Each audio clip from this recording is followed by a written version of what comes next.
Imagine you are marching in the mud, like really deep mud. Oh, yeah? It's September, the year is 89, and you are just freezing. You're completely soaked to the bone by this relentless freezing rain. And every single step, I mean, it requires this monumental, exhausting effort just to pull your heavy leather boot out of the thick clay. Exactly.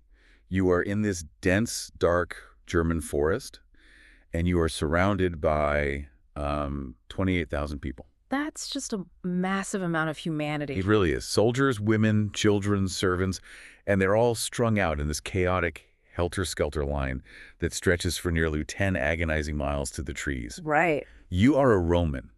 You are part of the greatest, most invincible military machine the world has ever seen.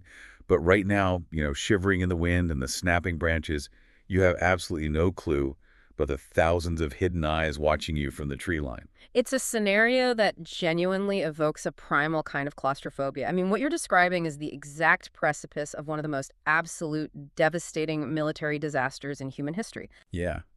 Today's deep dive is taking us straight into the heart of the Battle of the Teutoburg Forest, though calling it a battle almost feels wrong. Right, it's more like a 3-day massacre. Exactly. A massacre that systematically annihilated 3 entire Roman legions.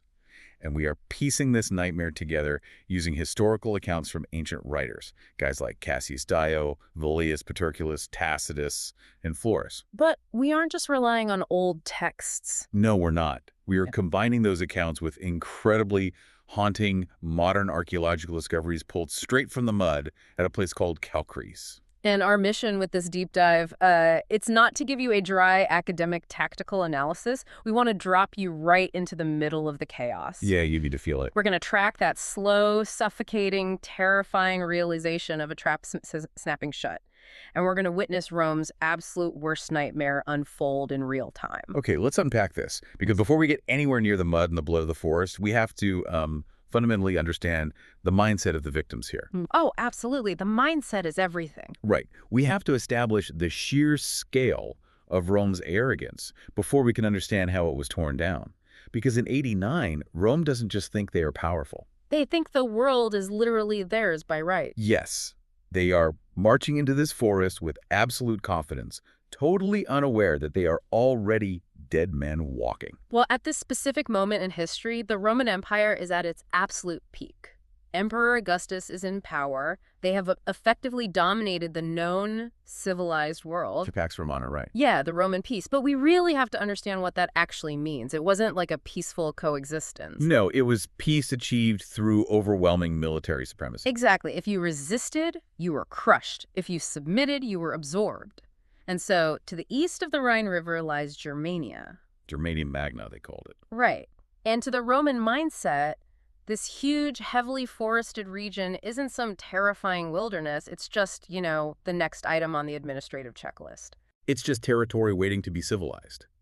They see the conquest as a totally foregone conclusion. I mean, the local markets are starting to open up. Small towns are forming around Roman outposts. They're already bringing in the Roman legal code, too, the Lex Provinciae. Yeah, they're setting up courts and acting like the war is totally over. And the man tasked with managing this transition is the provincial governor, Publius Quinctilius Varus. Varus. So who was this guy? Well, Varus is a highly experienced administrator. He'd previously served as governor in places like Syria and Africa. He was appointed to Germania as like a safe, steady pair of hands to manage the early stages of provincialization. So setting up tax structures, legal frameworks, that kind of thing. Exactly.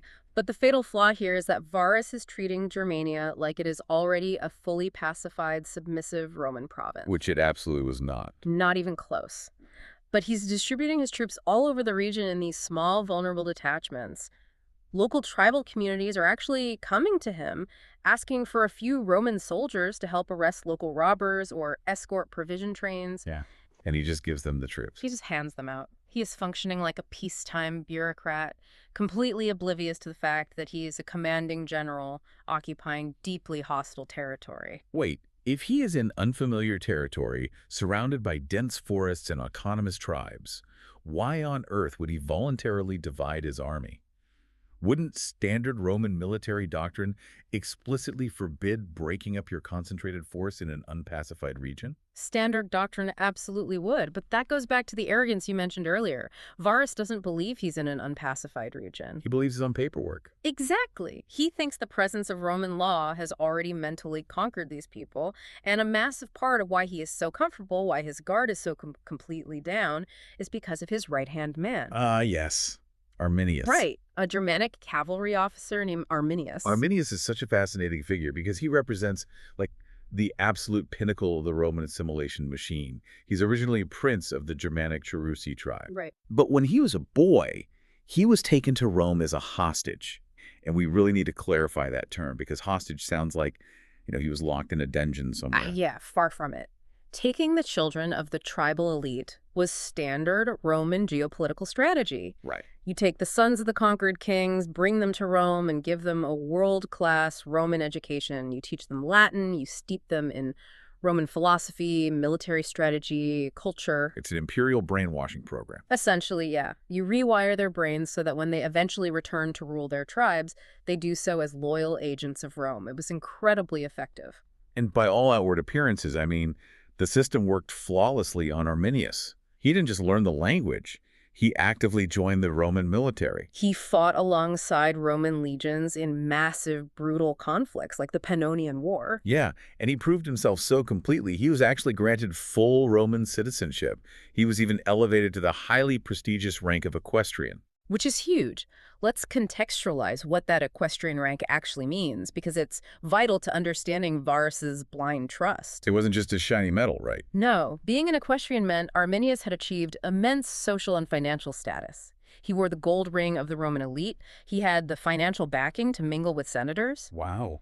So in 89, he's back in Germania serving as a cavalry prefect, directly commanding auxiliary troops. He's a trusted senior advisor to Varus. He literally dines at Varus's table. So when Varus looks at Arminius, he doesn't see a conquered barbarian at all. Not at all. He sees the ultimate validation of the Roman imperial project. But it is all an incredibly elaborate mask. Right. Because behind the scenes, while he is, pouring wine at Varus's table, Arminius is secretly traveling through the forests. Uniting the tribes. Exactly. He's uniting these disparate, traditionally hostile Germanic tribes, the Cherusci, the Marsi, the Bructeri, the Chatti.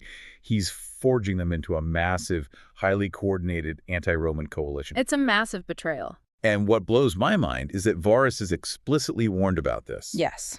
A pro-Roman Germanic noble named Segestes goes directly to Varus and lays it all out. He says, hey, Arminius is plotting a massive revolt. And the interpersonal dynamic there makes the warning even more intense. Segestes isn't just some random informant. He is actually Arminius's father-in-law. Wait, really? Yeah. Arminius had eloped with Segestes' daughter, Thusnelda, completely against Segestes' wishes. So there is deep, venomous bad blood between the two men. Oh, wow. Segestes is so insistent about this plot that he practically begs Varus to put everyone himself, Arminius, the other chieftains in chains right then and there, just until the truth can be proven. And Varus just brushes it off. He actively rebukes Segestes for being paranoid and slandering his friends. I mean, he writes the whole thing off as petty family drama over a stolen daughter. Which is wild. If someone comes to you and says the guy standing next to you is building an army to slaughter you, how do you just ignore that? It feels like Arminius is the ultimate corporate insider threat. It's like Rome gave a guy the master code to the vault. And then let him design the patrol routes for the guards. Exactly. And the reason Varus didn't bat an eye is rooted in the psychological blind spot of empires. Rome wholeheartedly believed its own myth. They really thought they were untouchable. They did. To the Roman mind, it was literally inconceivable that a man who had tasted the wealth, the culture, the prestige of Roman equestrian rank would ever actively choose to throw it all away. To return to a life in the mud and the freezing rain of a barbarian forest. Right. Varus trusted Arminius implicitly because to doubt Arminius was to doubt the superiority of Rome itself. And Arminius knows exactly how Varus thinks. He weaponizes that psychological blind spot perfectly. He uses that unshakable trust to set the bait. This is where the trap starts. Yeah, so it's late summer. Varus is preparing to march his army from their summer outpost deep in Germania back to their safe, heavily fortified winter quarters along the Rhine River. A standard seasonal move. Right. But Arminius comes to him with a perfectly timed intelligence report. He says there's a small, localized rebellion far off the beaten path to the northwest. And he gently suggests that Varus, since he has this massive army already packed up, should just take a slight detour, crush this little uprising to show Roman strength, and then head home. And Varus, acting as the dutiful, condescending governor bringing law to the savages, takes the bait without hesitation. He just walks right into it. Instead of marching his massive column westward along the secure, well-known, surveyed routes along the Lip River, he diverts his entire force north. Leaving the safety of the open road. Yes, slipping directly into the claustrophobic, unmapped grip of the Teutoburg forest. And we really need to break down the sheer terrifying scale of what is moving into that forest because the vulnerability here is staggering. It's massive. We are talking about 3 full legions, the 17th, the 18th, and the 19th. Plus 3 cavalry detachments and 6 cohorts of allied auxiliaries. Right, which is roughly 18,000 heavily armed, combat-ready soldiers. But they aren't marching alone, are they? Not at all. They have an estimated 10,000 camp followers with them. 10,000. Yeah, this includes the soldiers' unofficial wives, their children, servants, slaves, and merchants. Plus, they're dragging a massive lumbering train of heavy baggage wagons carrying tons of grain, fodder, artillery pieces, and luxury goods for the officers. Moving an entire mobile city of nearly 28,000 people and thousands of animals requires space. Space they absolutely do not have in the forest. In open country, on a paved Roman road, that mass is manageable. The legions can march in wide blocks, deploy quickly if threatened, and the cavalry can screen the flanks. But Arminius has deliberately, methodically guided them into an environment that strips away every single one of those advantages. Exactly. The ancient paths in this region aren't roads. They're barely game tracks. They're uneven, heavily broken by steep ravines, and choked by incredibly dense, massive oak trees with its sprawling root systems. Because of that geography, they physically cannot maintain their wide, protective marching formations. The ancient historian Cassius Dio tells us they are forced to string out into a thin, fragile line. Maybe 2 or 3 men across. And it's not even an organized military column.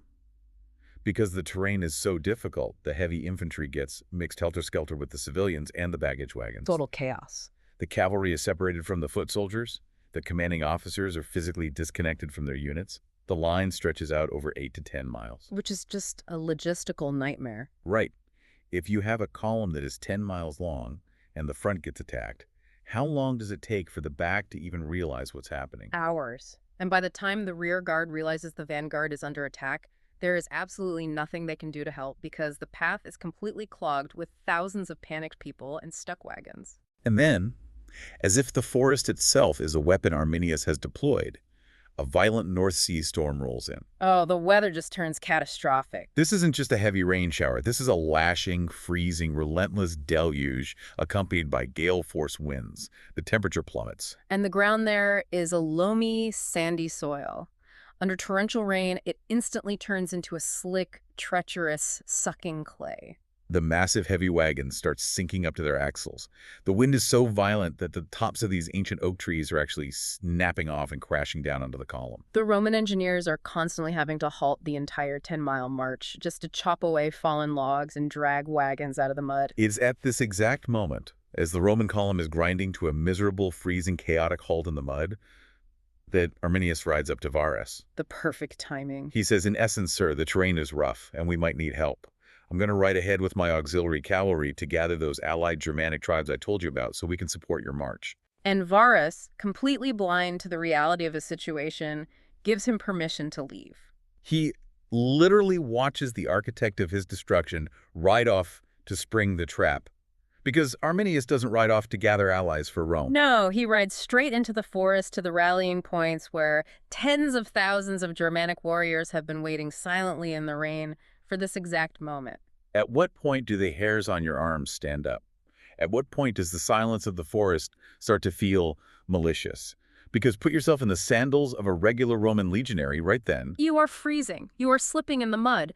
The wind is howling so loudly through the trees that you can't even hear the centurion shouting orders 3 feet in front of you. The civilians are crying, the mules are braying, wagon axles are snapping. And Arminius didn't need to force the Romans into this forest at sword point. He just used their own administrative arrogance to walk them into a geographical kill zone. Every single piece of Roman military doctrine became utterly useless. Exactly. Roman warfare relies on tight, interlocking formations, clear lines of sight, maneuverable cavalry to protect the flanks, and coordinated top-down command.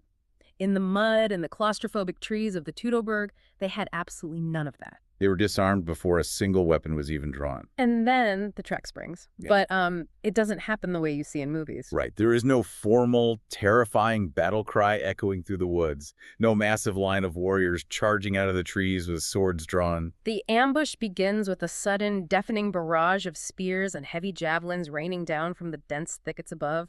The sky is just suddenly filled with iron and wood crashing violently into the disorganized Roman line. It creates sheer, bloody, instantaneous panic. The legionaries are completely caught off guard, and this is where we have to talk about why the famous Roman equipment suddenly became a fatal liability. Oh, the armor. Yeah. The core Roman infantry at this time are equipped with a relatively new type of armor called lorica segmentata.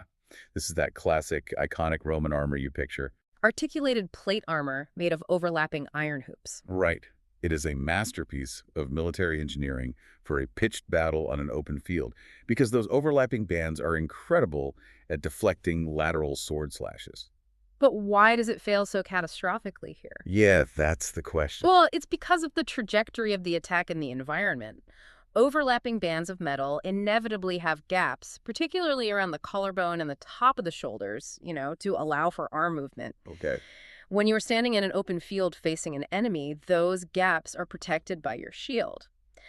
But when thousands of heavy spears are plunging downward from enemies hiding in elevated wooded embankments, those gaps are perfectly exposed. So the armor wasn't designed to stop a vertical barrage. Not at all. And furthermore, lorica segmentata weighs roughly 20 pounds. On a paved road, a fit legionary carries that easily. But in a torrential downpour, standing in knee-deep sucking clay, that 20 pounds of iron becomes a literal anchor. Yes, just dragging exhausted men down into the mud where they can't get back up. Yeah. And the cavalry, which is supposed to be the rapid response force that rides down ambushers, is entirely useless. I mean, think about the biomechanics of a horse in deep mud. It's bad. These are massive, unshod animals. They don't have metal horseshoes with grips. They have bare hooves. On slick clay and wet tree roots, they have absolutely zero traction. They're just sliding everywhere. The horses are terrified by the noise, the wind, and the sudden sting of spears. They are slipping, rearing up, and violently throwing their riders. And because the path is just a few yards wide, surrounded by dense trees, these massive, panicked war horses have nowhere to run. So they blindly charge straight into their own Roman infantry lines. Trampling soldiers and screaming civilians into the mud. It is a mechanical meat grinder. And, how do you coordinate an ambush across a line that is 10 miles long without radios? You compartmentalize. Right.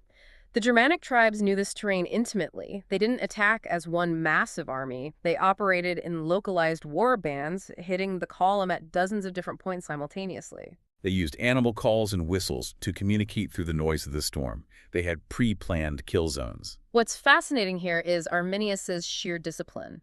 He explicitly does not order a pitched hand-to-hand battle. He knows that even disorganized, cold, and wet, a cornered Roman legionary with a short sword is an incredibly dangerous killer. So he relies entirely on hit-and-run tactics. Yes. The Germanic warriors are lightly armored, many just wearing tunics or cloaks, and they are intimately familiar with the terrain.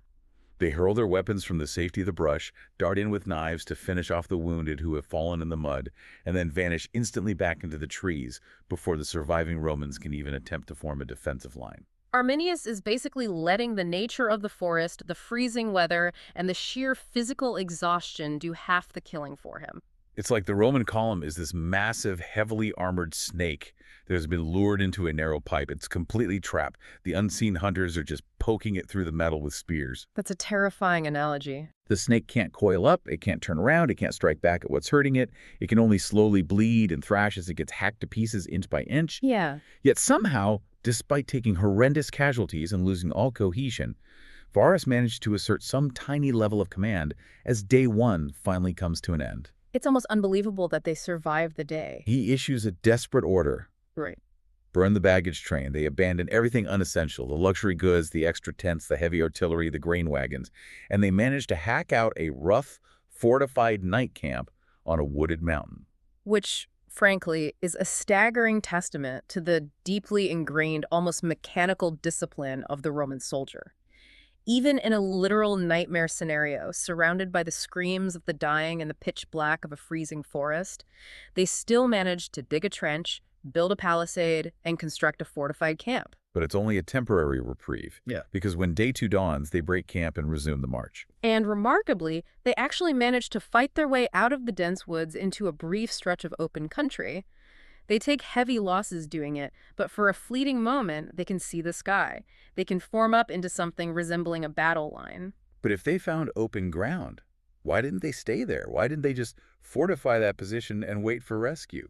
Because there is no rescue coming, they are hundreds of miles deep in hostile territory, and they have no food because they burned the baggage train. Oh, right. They have to keep moving toward the Rhine. And the geography is utterly ruthless. The only passable route forward to safety forces them to plunge right back into the deep woods. They have absolutely no choice. And the moment they re-enter the forest, the nightmare resumes. The space becomes so narrow that the Roman soldiers are violently colliding with each other, smashing their own shoulders into massive trees while trying to awkwardly thrust their swords at attackers who are already gone. Which brings us to the psychological and physical horror of the third day. If days 1 and 2 were a waking nightmare, day 3 is hell on earth. The morning dawns with yet another torrential downpour and incredibly violent freezing winds. The environment itself has fully transitioned from a hindrance into the ultimate enemy. By day 3, the weather essentially disarmed the Roman military completely. We talked about the armor, but let's look at the shields. The scutum. Right, the iconic Roman shield.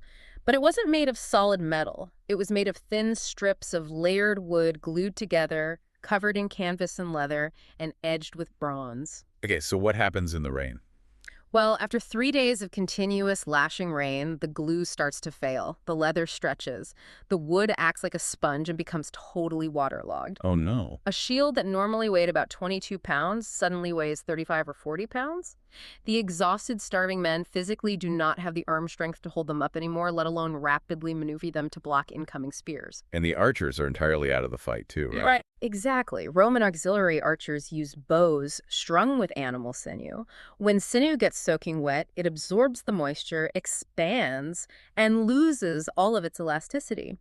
The bows become completely useless pieces of curved wood. And even basic movement is impossible. The Yeah. standard Roman military footwear was the caligae, a heavy leather sandal, heavily studded with iron hobnails on the bottom. Right. Wait, wouldn't iron hobnails act like modern cleats? Wouldn't that give them better traction in the mud? On dry dirt or a paved Roman road, yes, hobnails are incredible for traction. But on wet, slick clay and waterlogged tree roots, they act exactly like ice skates. Oh, wow. The iron cannot bite into the hard roots and it just slides through the wet clay. The Romans literally cannot even stand securely to swing a sword, while the Germanic warriors, many of whom are fighting barefoot or in soft leather shoes that grip the roots, are perfectly adapted to the terrain. They are freely darting out of the trees, striking down the helpless, slipping Romans and fading away. The Romans are just staggering forward, getting picked off one by one. And to truly understand the sheer suffocating terror of this march, we have to look at one specific thing the modern archaeologists found at Kelkries. Yeah, Kalkris. This is a hill bordered by a massive, impassable bog. And based on the massive concentration of artifacts, it's largely accepted now as the site of the final climax at the battle. The excavations there over the last few decades have yielded incredible, haunting details that bring the human element of this tragedy into terrifying focus. Because the archaeologists didn't just find swords and armor, they found the skeletal remains of a Roman baggage mule. Here's where it gets really interesting. The remains show that this mule had been crushed under a collapsed turf wall. And around the mule's neck, there was a bronze bell, which was totally standard equipment for pack animals to help keep the sprawling column together in the woods. But when they examined the bell, they found that the iron clapper inside the bronze casing had been tightly, deliberately packed with a handful of raw oats, likely snatched from a nearby field. It is a stunning detail. It's one of those rare archaeological finds that perfectly, intimately encapsulates the raw psychological state of the human beings on that field. Think about a time you were in your house late at night, and you thought you heard a noise downstairs. Think about how you try to be absolutely, perfectly silent. You control your breathing, you step softly to avoid creaking floorboards. The dread is palpable. Now multiply that dread by 3 days, surrounded by 20,000 panicking people, freezing rain, and unseen killers. These highly trained, incredibly arrogant Roman conquerors have been reduced to creeping through the mud, so utterly terrified of drawing the attention of the hidden hunters that a soldier desperately stuffs horse feet into a mule's belt just to muffle the ringing. They are trying to silence their own animals, creeping through the rain, praying to the gods that if they just stay quiet enough, they might survive the next 60 minutes. It paints a picture of absolute paralyzing panic. It does, and that blind panic is exactly what Arminius relies on to funnel them directly into his ultimate kill zone. The bottleneck at Calcarees. Right. The geography forces the surviving Romans into an inescapable, fatal bottleneck. It's known as the Calcarees-Neueder Depression. To their right, they are hemmed in by the steep, heavily wooded slopes of Calcarees Hill. And to their left lies the impassable, deep, sucking mud of the Great Bog. The only way forward is a tiny, narrow strip of passable sandy ground right between the hill and the swamp. Arminius knows they have to walk exactly through this strip. He has meticulously engineered this specific spot.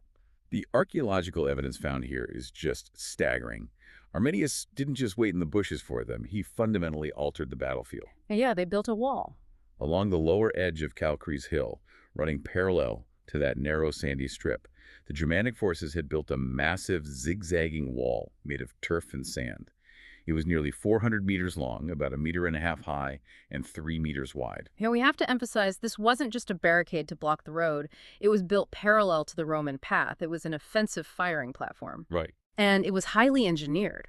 The wall was designed with hidden passageways, overlapping sections, and sally ports. This allowed the Germanic warriors to mass safely behind the wall, completely hidden from Roman view. They could unleash a barrage of spears from the high ground, charge through the hidden gaps to strike the trapped Romans on that narrow sand strip, and then instantly retreat back behind the earthworks before the Romans could even attempt to mount a coordinated counterattack. It was an industrial-scale slaughterhouse. The Romans are funneled into this narrow pass. They were exhausted, they're freezing, their shields are waterlogged, their armor is dragging them into the mud. And suddenly, this massive 400-meter wall just erupts with thousands of fresh, rested Germanic warriors. Yeah. It is total, inescapable annihilation. And this is the moment where the final desperate semblance of Roman order violently shatters. Because Varus, the arrogant bureaucratic governor who led them blindly into this forest, and his senior officers look around at the carnage. They look at the bog, they look at the wall, and they realize that escape is mathematically, physically impossible. And they know exactly what awaits them if they are taken alive by these tribes. They do. The Romans were intimately, horrifyingly aware of Germanic religious practices, specifically the dark blood rites involving prisoners of war. The ancient historian Strabo explicitly wrote about how Germanic prisoners would be brought to tribal priestesses. The captives would be suspended over massive bronze cauldrons, and their throats would be slit so the priestesses could read prophecies in the way the blood poured into the metal bowls. Knowing this reality and witnessing the absolute tactical destruction of their command, Varus and his top lieutenants do the only thing left to them to retain any final shred of Roman dignity and agency. They draw their swords, place the hilts in the mud, and fall on their own blades. This raises an important question. What happens to an army of thousands of men who have been fighting for their lives in the mud for 3 agonizing days? Men who have watched their friends trampled by horses and impaled by spears? When they look up through the rain and see their invincible commanding generals choosing suicide in the dirt. The answer is complete and total combat disintegration. The suicide of a commander in the field is the ultimate psychological breaking point. The moment word spreads down the line that Varus is dead by his own hand, the Roman resistance essentially evaporates. Cassius Dio writes that the soldiers simply stopped fighting. The will to survive was extinguished. Some imitated their leaders and took their own lives with their gladiuses. Others just threw down their useless, heavy, waterlogged shields, fell to their knees in the mud, and simply allowed themselves to be slaughtered. The battle was over. Now it was just an execution. 20,000 men. 3 entire Roman legions, the 17th, the 18th, and the 19th, systematically erased from existence over 3 days. The battle ends, but the horror of this event violently lingers, because the aftermath of Calcarees is just as visceral, just as terrifying as the ambush itself. Once the fighting stopped, the Germanic warriors poured over the dead and the dying.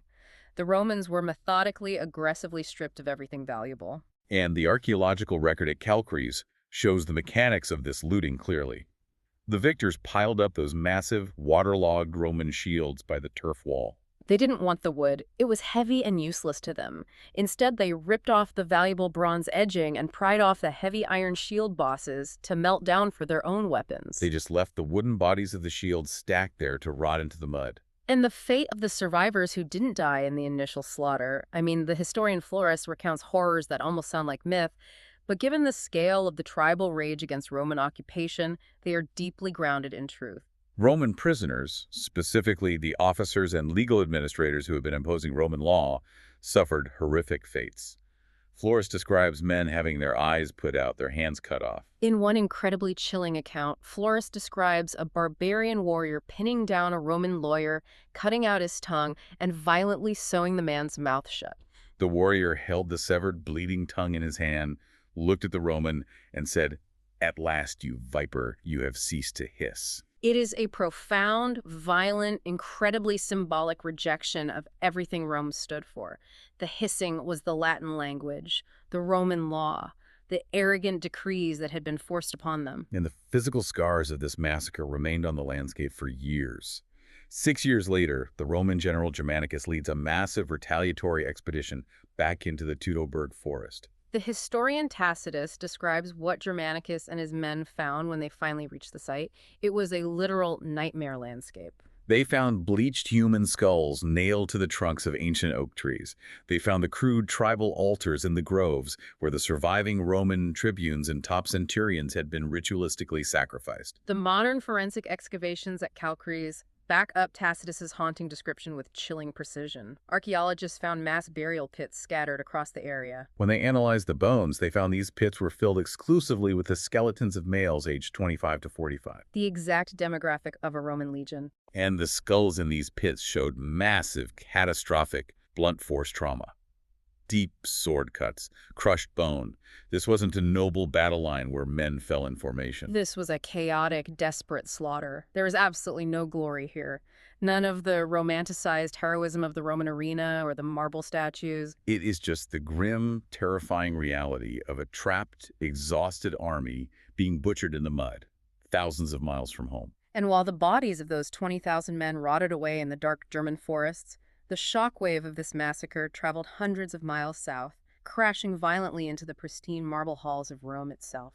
When the Emperor Augustus, the most powerful man in the world, the untouchable architect of the Pax Romana, receives the news that 3 legions have simply vanished into the trees, he doesn't respond with stoic, calculated resolve. No, he completely publicly breaks down. The historian Suetonius tells us that Augustus tore his clothes in grief. He let his hair and beard grow long for months in a deep state of mourning. He would wander the endless, echoing halls of his palace at night, banging his head against the heavy wooden doors, screaming into the void, "Cunctilius Varus, give me back my legions." It was a collective trauma that fundamentally altered the psychological trajectory of the entire Roman Empire. Rome was an empire inherently built on the idea of endless, unstoppable expansion. They believed the gods had ordained them to rule the world without borders. The Teutoburg forest shattered that illusion permanently. The 17th, 18th, and 19th legions were considered so cursed, so utterly disgraced, that those numbers were never, ever used again in the history of the Roman army. Before he died, Augustus left explicit written instructions for his successor, Tiberius. Do not attempt to conquer Germania. The Rhine River, which was originally supposed to be just a temporary stepping stone into the east, became the permanent, heavily militarized, bloody border of the Roman Empire for centuries. The Battle of the Teutoburg Forest quietly, violently changed the course of world history. It entirely prevented the Romanization of Northern Europe. If Arminius had failed, the cultural and linguistic map of modern Europe would look fundamentally different today. Absolutely. But as we wrap up this deep dive, the story leaves you with this final, incredibly provocative thought to chew on. Rome's greatest superpower wasn't just its heavy infantry or its engineering. It was its ability to conquer, absorb, and train its enemies to fight for Rome. They took Arminius as a young boy. They fed him, they educated him, they gave him a gold ring, and they taught him every single tactical secret, logistical weakness, and psychological blind spot of the Roman military machine. But in doing so, that exact system backfired fatally. By taking a boy from the forest and teaching him exactly how to fight like a Roman, they forged the precise weapon needed to destroy themselves. And that is the true lingering dread of the Teutoburg Forest. What happens when the relentless, arrogant machine of empire inadvertently creates its own perfect assassin? It's a haunting question. So the next time you're walking out in the woods and the wind suddenly picks up, the sky gets dark, and the freezing rain starts to fall. Think about the deep, sucking mud. Think about the desperation of a man stuffing wet oats into a bronze bell just to stay alive for one more minute.